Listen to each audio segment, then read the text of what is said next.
abusia ɛha ɛyɛ Pemampem TV so agyenfena me na me de sa adwumadi premo na mo hwa ɛyɛ Komfo Kwame ababiu a brinyina yedi ne ho adanse ɛwɔ ye kasafoni so no na fa hye kese no ne fa bi na ene nso yɛbɔ akiri akyerɛ mo na mo hwa ɛyɛ akomfo atitiu ne anintini a ɔmapin waduro na kyese wo hu sɛ ɔmagye adwa a ɔmode ɔmachitai ɛbɛtai na chi amana hye saa fa wi na akomfo mo ha ide minim sɛ emu pii no woni mo dada na from time to time na omu behu omo enso ewe kasafoni so dodo na efiti chumai ene pa ya sese omo ni Komfo Kwame ababiu adwan ni akomfo kuo baako na akomfo ababiu na sese wa friend kente fefefe a obetena adwabo na se na ye kasa tumi ana animonyam de a mediki aka se ewo no na ekowie no na wo hwa de amepese mo hye no so ewo saa foni wi mu ene se eye aprempofo ana otumfo aprempofo ana sa ahemfo a omudi mu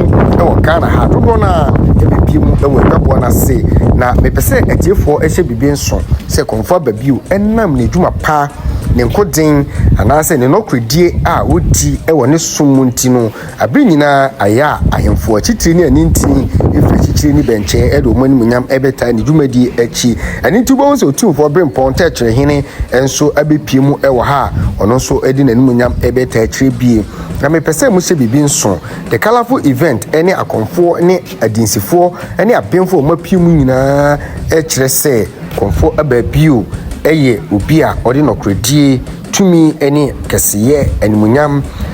edi ne dwuma na opaifa hodie ni bambo ede ba manfo dia na chese obi a owo awaresem court case ana obi esisiu agewade obi a ojare ana obi a yabodua ana yede nomi bi ato na prabo so fi awon to atraso so ebepem ene no obetima brikini nyina amonya ofa hodie obi a ono nso ye adwuma no pese o hye na adwuma mu kina ana se onya customers ana na adwuma no ekoso rarara na edisika pudu eba na adwuma mu dia na chese wo sawdu ani ekire Komfo Kwame ababiu asoye ye ka twedi ampontete dumankoma som dia omo ye emane ye fe na ye krabehwe no aya na Komfo ababiu enso edimu ntintuma pa aninti Pemampem ene no edwetwe nkomo eje na dwenkyere efa na nanom tete dumankoma som ho die ntia wo se ene mri ye koso esom na nanom na yedi ahobrase ene odo eye na nanom som adwuma ano ena Komfo Kwame ababiu meti ase se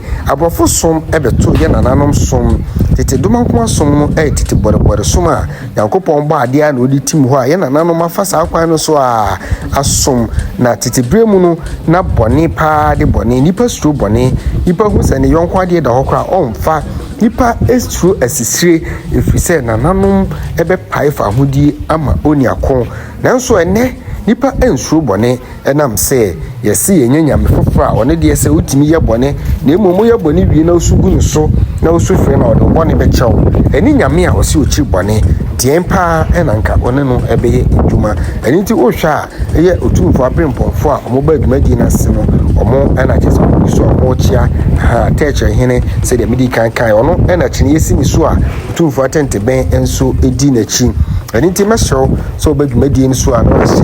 like about comment na afofo so enye bi ahwe na ye ka ye se emfinhia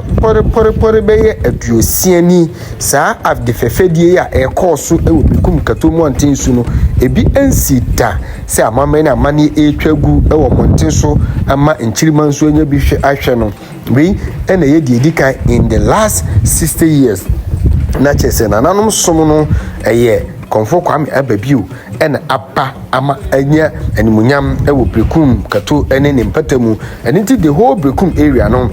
ka obenfo okunini a chese kuro no ebesunsun a eda na bamu a na chese eye Komfo Kwame ababiu na ababiu edi mfinhia pore dubaako ene ekire ena edi asom na nanom som a chese no kredie ni ahobrase enti no atumfo pa ena aya omogitwi eba na dwabo ase enu bi ena mo hwe no na nanom a oma afra fita ni nyina akomfo a ono omo edon kuo baako mesramo samonjibre na monhwe afahye nwanwaso ana afahye chinchirenche ya etwagu ye ewo bekum kato emonten so